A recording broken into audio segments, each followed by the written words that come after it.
আমি বিনামূলীয়াকৈ চাউল দি আছো। 1 অক্টোবৰৰ পৰা আমি ৰেচন কাৰ্ডত দালি দিম, চেনি দিম আৰু নিমখ দিম। দালিৰ দাম বজাৰতকৈ 25 টকা কম হ'ব, চেনিৰ দাম বজাৰতকৈ 25 টকা কম হ'ব, নিমখৰ দাম বজাৰতকৈ 10 টকা কম হ'ব। 5জন পৰিয়াললৈকে 1 কেজিকৈ পাব আৰু 5জনতকৈ যদি ওপৰত পৰিয়াল থাকে ৰেচন কাৰ্ডত তেওঁলোকে 2 কেজি পাব। অৰ্থাৎ 5জনলৈকে 1 কেজি, 6জন হ'লে তেওঁলোকে 2 কেজি পাব। এই ব্যৱস্থাটো আমি 1 অক্টোবৰৰ পৰা আৰম্ভ কৰিম, যাতে দুখীয়া মানুহে ঘৰো পাব পাৰে, অৰুণোদয় পাব পাৰে। আমাৰ ৰেচনত চাউলে অকল নহয়, দালি নিমখো পাব পাৰে। এই গোটেই ব্যৱস্থাবিলাক আমি কৰিছোঁ আৰু দুখীয়া মানুহ উপকৃত হয়। আমি বিনামূলীয়াকৈ চাউল দি আছোঁ। 1 অক্টোবৰৰ পৰা আমি ৰেচন কাৰ্ডত দালি দিম, চেনি দিম আৰু নিমখ দিম।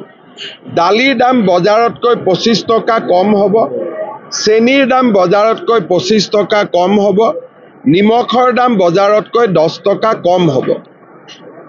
5জন পৰিয়াললৈকে 1 কেজিকৈ পাব আৰু 5জনতকৈ যদি ওপৰত পৰিয়াল থাকে ৰেচন কাৰ্ডত তেওঁলোকে 2 কেজি পাব। অৰ্থাৎ 5জনলৈকে 1 কেজি, 6জন হ'লে তেওঁলোকে 2 কেজি পাব। এই ব্যৱস্থাটো আমি 1 অক্টোবৰৰ পৰা আৰম্ভ কৰিম, যাতে দুখীয়া মানুহে ঘৰো পাব পাৰে, অৰুণোদয় পাব পাৰে। আমাৰ ৰেচনত চাউলে অকল নহয়, দালি নিমখো পাব পাৰে। এই গোটেই ব্যৱস্থাবিলাক আমি কৰিছোঁ আৰু দুখীয়া মানুহ উপকৃত হয়। আমি বিনামূলীয়াকৈ চাউল দি আছোঁ। 1 অক্টোবৰৰ পৰা আমি ৰেচন কাৰ্ডত দালি দিম, চেনি দিম আৰু নিমখ দিম। দালিৰ দাম বজাৰতকৈ 25 টকা কম হ'ব, চেনিৰ দাম বজাৰতকৈ 25 টকা কম হ'ব, নিমখৰ দাম বজাৰতকৈ 10 টকা কম হ'ব। 5জন পৰিয়াললৈকে 1 কেজিকৈ পাব আৰু 5জনতকৈ যদি ওপৰত পৰিয়াল থাকে ৰেচন কাৰ্ডত তেওঁলোকে 2 কেজি পাব। অৰ্থাৎ 5জনলৈকে 1 কেজি, 6জন হ'লে তেওঁলোকে 2 কেজি পাব। এই ব্যৱস্থাটো আমি 1 অক্টোবৰৰ পৰা আৰম্ভ কৰিম, যাতে দুখীয়া মানুহে ঘৰো পাব পাৰে, অৰুণোদয় পাব পাৰে।